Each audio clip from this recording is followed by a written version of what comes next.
Charu Meena from 8th standard.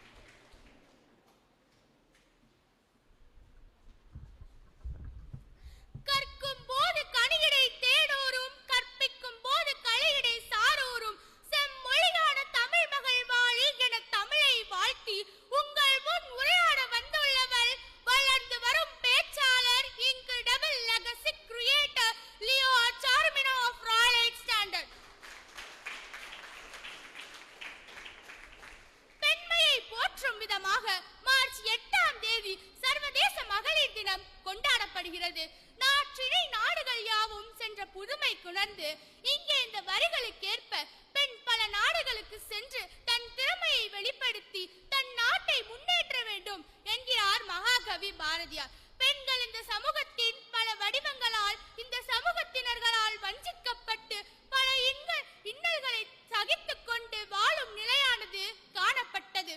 அன்பை புகட்டுவதில் அன்னை, அறிவை போத்துவதில் ஆசிரியர், அரவணிப்பதில் சகோதரி, மனதோடு உரையாடுவதில் சிறந்த துறை.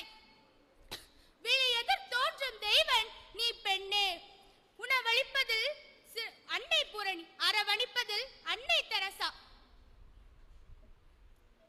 வீரத்தில் வேலுநாச்சியார், மண்ணை விட்டு விண்ணை தொடுவதில் கல்பனா சாவ்லா, விஞ்ஞானத்தில் மேரி கியூரி, பொறுமையில் பூமாதேவி.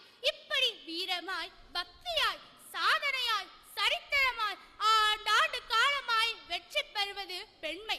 பெண்மையை போற்றுவோம், பெண்மையை கொண்டாடுவோம் என்று கூறி இங்கு அமர்ந்திருக்கும் அனைவருக்கும் என் இனிய மகளிர் தின நல்வாழ்த்துக்களை கூறி என் உரையை நிறைவு செய்கிறேன். நன்றி, வணக்கம். பெண்மை விடுதலையை பற்றி பேசியதற்கு மிக்க நன்றி சாரு மீனா.